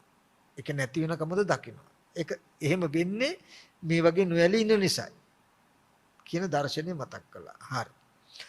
දැන් අපි ඔතෙන්ට යන්න ක්‍රමයක් හදාගන්නයි ඕනේ. එතනයි ඊගාට වැඩගත්. මෙන්න මේ ටික මතක තියාගන්න ඕනේ. ඔය ටිකට ඉස්සෙල්ලා මම කිව්වා වැඩිය මතක තියාගන්න ඕනේ. හොඳින් අහන්න. දෙවනි ටික දර්ශනය මතක් කළා වඩාත් හොඳින් අහන්න. ඒකක්ක මතක තියාගන්න කිව්වේ නැහැ. මේ කියපුවා මතක තියා නොගත්තත් ඕගොල්ලෝ උතෙන්ට පැමිණෙනවා. දැන් මම මේ කියන ටික හොඳට මතක තියාගන්න ඕනේ. ඒක තමයි ඕගොල්ලන්ට කරන්න යමක් හම්බ වෙන්නේ. මේ සඳහා අපිට තියෙන්නේ එකම එක දොරටුවයි යන්න උපායයි. ඒ උපායේ අපි හොඳට දක්ෂ වෙන්නට ඕනෙමයි. ඒකෙදි සීලේක තමන්ට පුළුවන් විදිහක පන්සිල් හරි ආජීවස්තමක සීලය හරි උපෝසත සීලයක හරි සීලයක පිහිටලා බුදු ගුණ අසුභේ මරණේ මෛත්‍රී ආනාපාන සති ආදී නීවරණ ධර්ම දුරු වෙන සමත කමඨහනකින් හිත වඩ විදර්ශනා කට යුතුය. දැන් මම විදර්ශනා කරන හැටි කියලා දෙනවා. මේ කියලා දෙන ක්‍රමය අනිවාර්ය ඒකාන්තයෙන්ම ඕගොල්ලන්ව නිවනට පමුණුවනවාමයි. හරිද? ඒ හින්දා හොඳට මතක තබා ගන්න ඕනේ. හරිද? මේ ටික අවශ්‍යමයි. මොකද එච්චරට ඒකේ වටිනාකමක් මම දන්න හින්දායි කියන්නේ. මේ හරහා නොගොස් වෙන මේ වගේ දර්ශනයකට යන්න තැනකුත් නැහැ. හරි. ඒ තමයි දැන් ඕගොල්ලන්ට පින්වතුන්ට මොනවා හරි දේවල් සිහි කරන්න පුළුවන්. අපි කියමු දරුවා සිහි කරනවා කියලා. වෙනදට අපි කරන්නේ දරුවා කියලා සිහි වෙනකොට සිහි කරනකොට සිහි කරපු අරමුණ ඇත්ත වෙලා ඒක තුල සැප හෝ දුක ඇති වෙන හෝ ලෝභ ද්වේෂ මෝහ කියන කෙලෙස් ඇති වෙන විදිහට හෝ කටයුතු කරන එකයි වෙන්නේ. ඒ කියන්නේ දරුවා කියලා සිහි වෙනකොටම ඇත්තට ළමයා ඉස්කෝලේ ගිහිල්ලා ආවද දන්නේ නැහැ, තනියමද දන්නේ නැහැ ඉන්නේ. මේ විදිහට දරුවා කියන එක ඇත්ත වෙලා ඊට ප්‍රතිඋත්තරයක් මොන හරි දෙනවනේ අපි. වෙනද කරන්නේ මේකනේ. දැන් අපි කරන්නේ ඊට වඩා වෙනස් දෙයක්. වෙනස් දෙයක් කියන්නේ දරුවා කියලා සිහි වෙනකොට අරමුණත් එක්ක ඉස්සරහට යන්නේ කරන්නේ හොඳට සිහියෙන් දරුවා කියලා සිහි වෙනකොටම ඒක ඇත්ත වෙන්නේ ඉස්සෙල්ලා දරුවා කියලා මෙහෙම සිහි කරන්න පුළුවන්කම මෙහෙම දැනුමක් මට ඇති උනේ කොහොමද? දැන් ළමයා ගෙදර ළමයා ඉන්නවා කියලා සිහි කරනවා නම් තමන්ට සිහි කරන්න පුළුවන්කම ඇති වෙච්ච ක්‍රමයක් තියෙන්න බෑ නේද? ආන් ඒක හොයාගෙන උඩු හතට යන එකයි කරන්නේ අපි. දරුවා කියන එක ඇත්ත වෙලා රාග දේශ මොහ ඇති වෙන්නේ ඉස්සෙල්ලා. ඔන්න හිතාමතාම ඕන අපි දරුවව සිහි කරනකොට අපි උඩ අතට යනවා. උඩ අතට කියලා කියන්නේ දරුවා කියන එක ඇති වෙන්න. ඇස් ඉදිරි පිටට කන බොන ආහාරයෙන් හැදුණු කෙස්ලොම් නියද සම්මස්නහර කියන හොඳට බත් පාන් කව්පි මුං ඇට කියන කන බොන ආහාරයෙන් හැදුණු කෙස්ලොම් නියද සම්මස්නහර කියන කුණුප කොටස් ටිකකින් යුක්ත රූපයක් ඇස් ඉදිරි පිටට එනකොට මේ මගේ දරුවා නේද කියලා හිතුවාම මේ හිතපු දරුවා නේද කියලා හිතපු එකයි අර රූපයයි දෙකම එකට එකතු කළා නේද මේ දැනුම ඇවිල්ලා තියෙන්නේ. ඔන්න හොඳට බලනකොට පිටිපස්සට ගිහිල්ලා දැන් මෙනෙහි නොකරන තාක් ඕගොල්ලන්ට බාහිර දරුවෙක් හිටිය දරුවෙක් ඉන්නවා කියලා හිත සිහි කරන්න පුළුවන් ඕන තරම්. හැබැයි ඒකයි විඥානයේ මායාවක් කියන්නේ. හැබැයි ඒ දැනගත් දරුවා කියලා දැනගන්න පුළුවන් සිහි කරන්න පුළුවන්කම විමසලා බලනකොට ඊට අදාළ භූමියක් නැහැ. කන බොන ආහාරයෙන් හැදුණු කුණුප කොටස් ටිකකින් යුක්ත රූපයක් ඇස් ඉදිරි පිටට ඇවිල්ලා තියෙයි. ඒකට මේ මගේ දරුවා නේද කියලා හිතලා තියෙයි. එහෙම හිතනකමත් මේ රූපය දෙකම එකතු කරලා මේ මගේ දරුවා කියලා දැනගන්න තියෙයි. ඔන්න ඒ අරමුණ පෙන්නවා.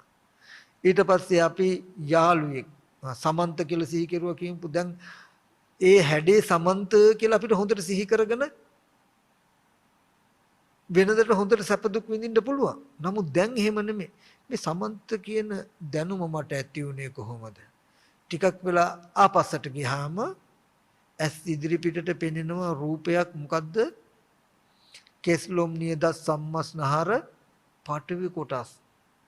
පිත්තසෙම සරව ආපෝ කොටස්. දවන තවන දිරවන ස්වභාවයේ තේජෝ. හමන පිම්බෙන හැකිලන ස්වභාවයේ වායෝ.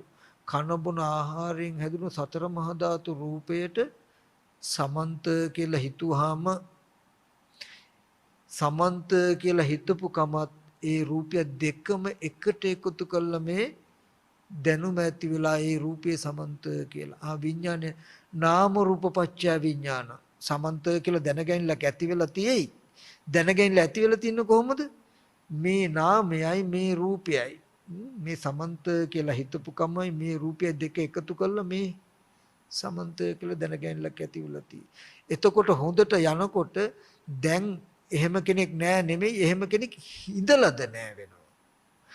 දැන් නෑ කියලා බැලුවට වැඩන්නේ හිටියනේ කියන තැනකින් හරි තිබුණොත් කෙලස් ගෙවනවා. දැන් අපිට තාත්තා නෑ අපි. නැති වුණාට බෑ හිටියනේ කියන තැනකින් ඉස්සර හිටියනේ අපි තාත්තා කියන තැනකින් හරි කෙලස් යෙදෙනවා. නමුත් කවදාවත් හිටියෙත් නැත්තම් ඉන්නවත් නෙමෙයි නම් අනාගතයට ඉඳින්නේත් නැත්තම් මට කෙලස් යෙදෙන්න තැනක් නෑ. ඒ වගේ ඔන්න තමන්ගේ හිත දන්නවා හොඳට සිහි කළා මේ වෙලාවේදී සවිඥාන කර්මණු ටික විතරක් ගන්න. ගෙවල් දොරවල් යාන වාහන ඉඩ කඩන් වලට තාම අපේ හිත බැඳිලා කැමැත්ත තියෙනවා තමයි. කමක් නැහැ. මේ සත්ව පුද්ගල භාවයේ තියෙන කෙලෙස් ටික අඩු වෙනකොට අරවා ඉබේම අඩු වෙනවා. ඒ හින්දා ඒක සතිපට්ඨානේ හැම වෙලාවෙම බුදුරජාණන් වහන්සේ රූපයක් පෙන්වනකොට සවිඥානික රූප ටිකෙන් ඔබට යන්නේ නැත්තේ වේදනාවක් පෙන්වනකොට ආධ්‍යාත්මික වෛර වේදනාවක් පෙන්වන්නේ සත්ව පුද්ගල භාවයේ තුල තියෙන බැඳීම අයින් වෙනකොට ඔක්කොම අයින් වෙනවා. මම කියන තැන බැඳීම අයින් වෙනකොට මගේ මම කියන තැන බැඳීම නිසයි මගේ අම්මා තාත්තා දුව පුතා කියලා කොටුවක් හදාගෙන තියෙනවා.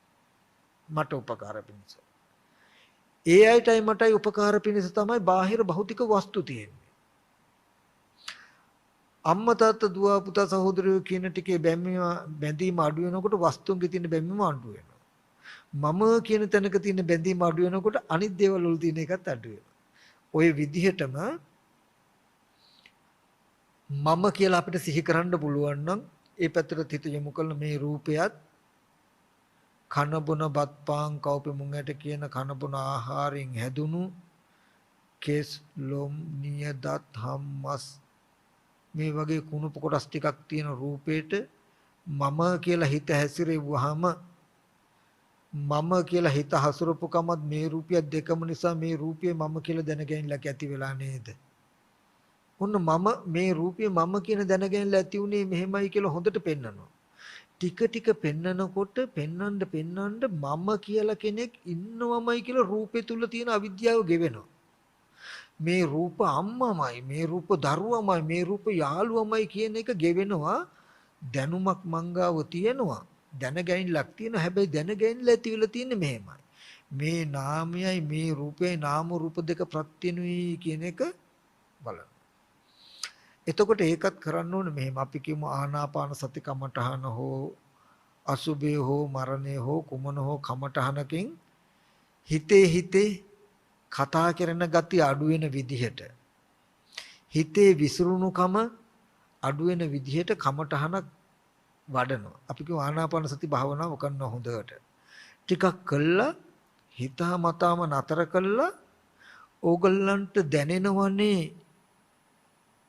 බාහිර පුද්ගලයෝ සත්වයෝ ඉන්නවා කියලා දැනෙනවා නම් දැනෙනවනේ අපිට. තමන්ගේ ජීවිතයට පරිබාහිර බාහිර පුද්ගලයෝ සත්වයෝ ඉන්නවා කියලා දැනෙන ගොඩෙන් එක අරමුණක් සිහි කරලා ගන්නවා. එකක් සිහි කරලා ගන්නවා. අරගෙන ඒ රූපය හොඳට බලනවා. ධාතු වශයෙන්, කුණුප කොට්ටාස වශයෙන්, ආහාර ප්‍රත්‍යයෙන් හැදුණු වශයෙන්, එහෙම නැත්නම් ටීවී එකක වගේ වර්ණ මහ භූතයන්ගේ වර්ණ සටහනක් වශයෙන් ඔය ඔක්කොම ක්‍රම ඕනේ එක ක්‍රමයකට හොඳට බලලා ඒබඳු රූපයට මේ ප්‍රඥප්තියෙන් හිත හැසිරෙව්වා. දරුවා කියලා, පුතා කියලා, අම්මා කියලා, නංගි කියලා.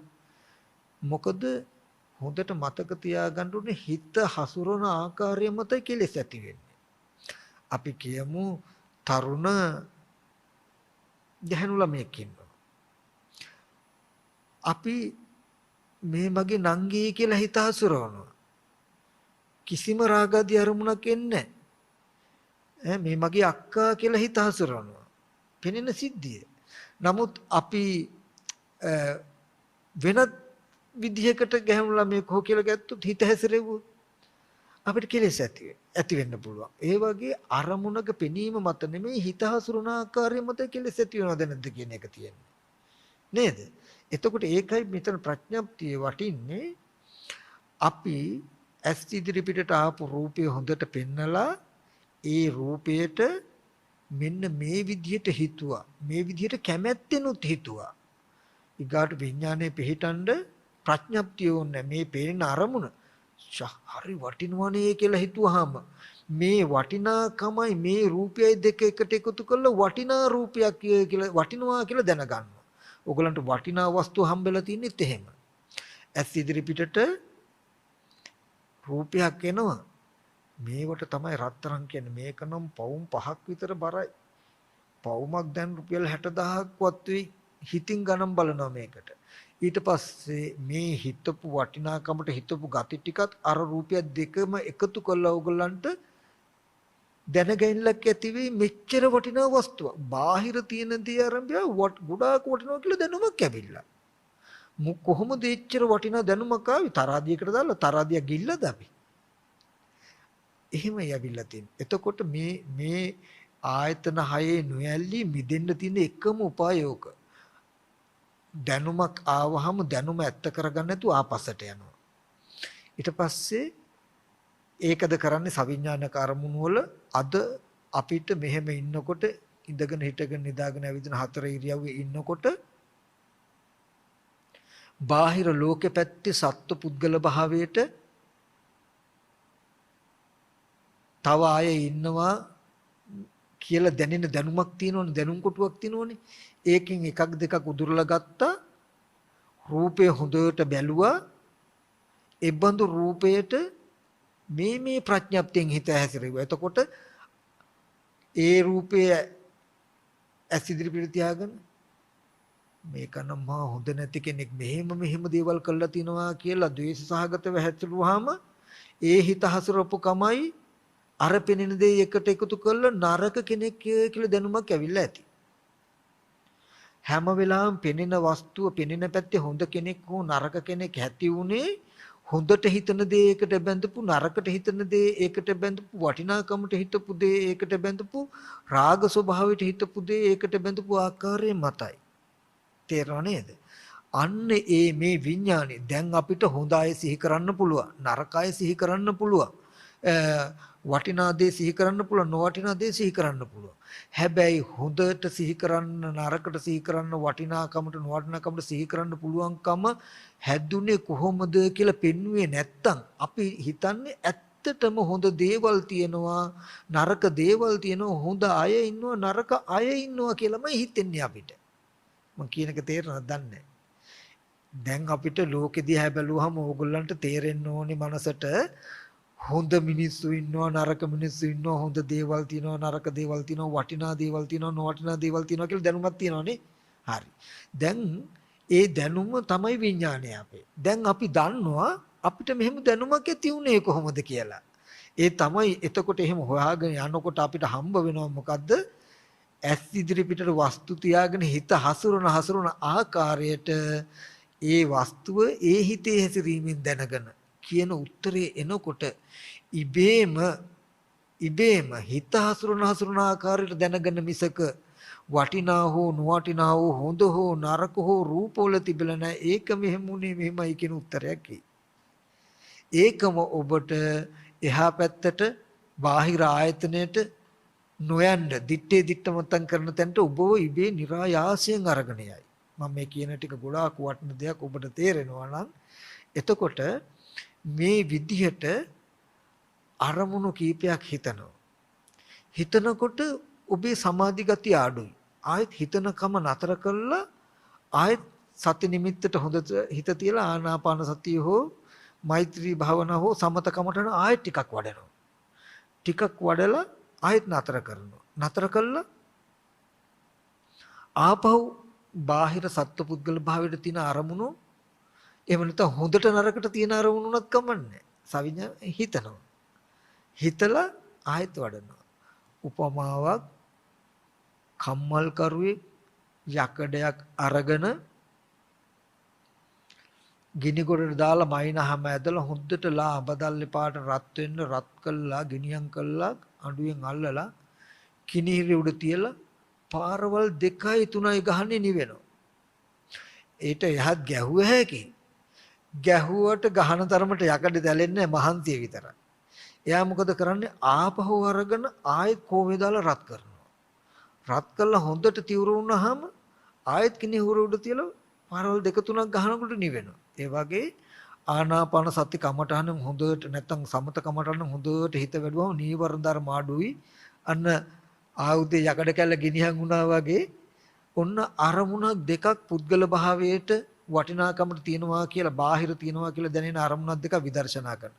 පාරක් දෙකක් ගහනකොට අඩු වෙනවා වගේ අරමුණක් දෙකක් විදර්ශනා කරන සමාධි ගතිය ටක් ගාලා අඩු වෙනවා. තවත් මෙනෙහි කිරුව හැකි. එතකොට එක්සර්සයිස් මැෂින් එකක් උඩ දුවනවා වගේ එකම තැන. මෙනෙහි කළාට කෙලස් ගෙවෙන්නේ වෙහෙස විතරයි. ඒ හින්දා හිතන එක නතර කරලා ආයෙත් අර කමටහන වඩනවා.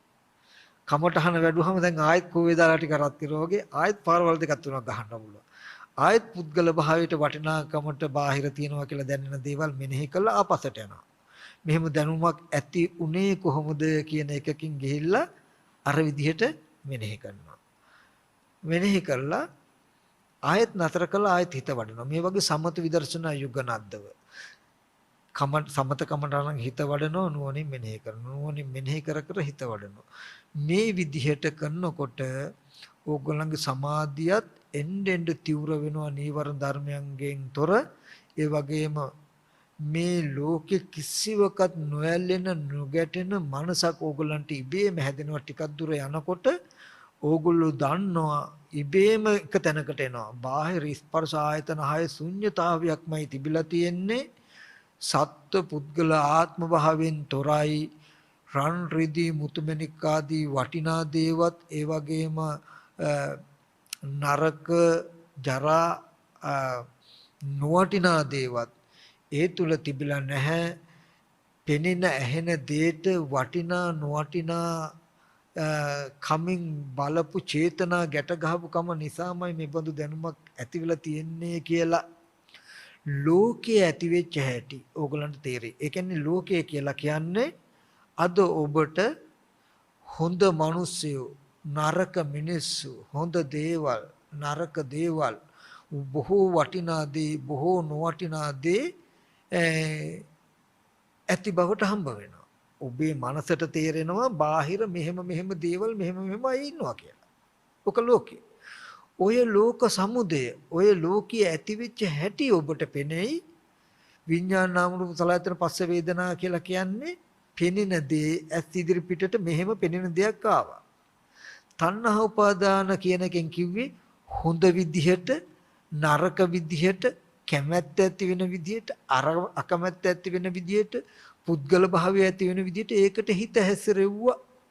භවය කියලා කියන්නේ පෙනෙන දේ හොඳයි පෙනෙන දේ හොඳ නැහැ අර වස්තුව වටිනවා ඒක වටින්නේ නැහැ කියලා දැනුම් සම්භාරයක් ගොඩ නැගිලා ලෝකේ. භවපච්චයා ජාති දැන් හොඳ අය සිහි වෙනවා නරක අය සිහි වෙනවා කැමති දේවල් සිහි වෙනවා අකමැති දේවල් සිහි වෙනවා ජාතිපච්චය ජරා මරණ හොඳ දේ නැතිවීමෙන් දුක නරක දේ ලැබීමෙන් දුක දැන් ඉතින් දුක් විඳි නමුත් ඔය සියලු දුක් එකකටවත් මරණ පස්සේ මේ ජීවිතේම ඕගලන්ට ඉඩ නැහැ මෙන්න මේ ක්‍රමයේ උපාය කරගන්න මෙතනින් පොඩ්ඩක් පිටිපස්සට යන්න. ඒ කියන්නේ සිහි වෙන දේ ඇත්ත කරගෙන වෙනදට හිතේ ගණන් බලනවා වෙනුවට හිතට මෙහෙම දැනුමක් ඇති උනේ කොහොමද කියන එක බලන්න. හැබැයි මම මුලින් මතක් කළා මේ දර්ශනය දැකලා මේ දර්ශනේ ජීවිතය කරගෙන තමයි එදා පටාචාර්ලා වගේ අහිංසක අම්මලා කිසා ගෝතනීලා වගේ අහිංසක අම්මලා රජ්ජුමාලා වගේ අය සුවපත් උනේ. ඒ සුවපත් උනේ නිකන් නෙමෙයි තිස්ස තෙරුන් වහන්සේ, චක්කුපල තෙරුන් වහන්සේ, පීතමල්ල තෙරුන් වහන්සේ, නිලක්ක තෙරුන් වහන්සේ වගේ අතිශය වීරියක් වඩලා. ඉතින් අපේ ජීවිත සුවපත් වෙනවා නම් අර වගේම වීරියක් ඇති කරගන්නම තමයි අපේ ජීවිත සුවපත් කරගන්න වෙන්නේ. ඉතින් මේ ධර්මය මම මේ කියලා දුන්නු ටික ඕගොල්ලන්ට යම් පමණක හෝ උත්සාහවත් වෙන්න පුළුවන් වුණොත් ඕගොල්ලන්ට තේරෙයි මේ තුල මොනතරම් ස්වකහාත බවක් තියනවද කියලා බුදුරජාණන් වහන්සේ කිව්වටවත් දේශනා කරපු මම කියනවටවත් නෙමෙයි ඕගොල්ලන්ටම තේරෙයි ඒකාන්තේ මේ ජීවිතයේ දුක නිවෙනවා කියලා. ඉතින් අද දවසේදී මම මේ කියලා දුන්නු දහම් පරයය මෙතන ඉන්න පිරිසටත් මේක ශ්‍රවණය කරන සමස්ත ලෝක වාසීන්ටත් මේ ජීවිතයේම අවිද්‍යාව නැමැති අන්ධකාරය නැති කළ විද්‍යා ලෝකයේ උපදවාගෙන මේ ජීවිතයේදීම හැම දිනාටම නිවීම මිදීම හදාගන්න ලැබේවා කියලා ආශිර්වාද කරනවා. අපි පින් අනුමෝදන් කටයුතු තැන් වලට පින් අනුමෝදන් කරමු. විශේෂයෙන්ම ලෝක්‍ය සම්බුද්ධ ශාසනයත් මේ පින්වතුන්වත් මේ පින්වතුන්ගේ ගෙවල් දොරවල් රැකී අධිෂ්ඨානට අධිග්‍රහිත ශාසන මාමුකෂ්ඨකාරක සීල දෙවියෝ මේ පින් අනුමෝදන් වෙත්වා දිව්‍යංග දිවේශර වඩා වර්ධනය කරගෙන මේ දිව්‍ය පත්‍ර බෝධිකින් උතුම් වෙන සැනසෙත්වා. ඒ වගේම උතුම් නිවන සැනසෙත්වා කියන අදහසින් අපි දෙවියන්ට පින් අනුමෝදන් කරමු. ඒ වගේම දෙවියන්ගේ ආරක්ෂාවද මේ පින් උතුම් කෙරෙහි නිබඳව නිරතුරුව ලබා දෙත්වා කියන අදහසින් ආකාසට්ටා ච බුම්මට්ටා දේවා නාග මහිත්‍තිකා පුඤ්ඤන්තං අනුමෝදිත්වා චිරන් රැක්කන්තු බුද්ධ ශාසනං ආකාසට්ටා ච බුම්මට්ටා දේවා නාග මහිත්‍තිකා පුඤ්ඤන්තං අනුමෝදිත්වා චිරන් රැක්කන්තු බුද්ධ ශාවකං ආකාසට්ටා ච බුම්මට්ටා දේවා නාග මහිත්‍තිකා පුඤ්ඤන්තං අනුමෝදිත්වා භෝදයන්තු සිවම් පදං. වර්ග પરම්පරාගත නිමියගේ ඥාතින් අපි මොහොතේ සිහිපත් කරනවා. ඒ අය විතරක් නෙමෙයි මේ සමස්ත ලෝකවාසී සියලු දෙනාගේ මියගේ ඥාතින්ද සිහිපත් කළා. මේ දේශනාවෙන් ජනිත වෙච්ච සූලු කුසලයන් ඒ සියලු දෙනාට අපි අනුමෝදන් කරනවා. අනුමෝදන් වෙත්වා කියන අදහසින් අපි ඥාතින්ට පින් අනුමෝදන් කරමු. ඉදම්මේ ඥාතිනං හෝතු සුඛිතා හොන්තු ඥාතයෝ ඉදම්මේ ඥාතිනං හෝතු සුඛිතා හොන්තු ඥාතයෝ ඉදම්මේ ඥාතිනං හෝතු සුඛිතා හොන්තු ඥාතයෝ.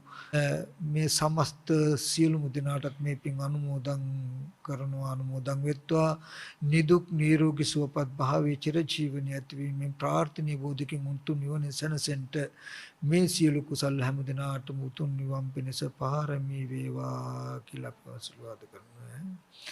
හොඳයි එහෙනම් හැම දිනම වන්දනා කරගන්නට.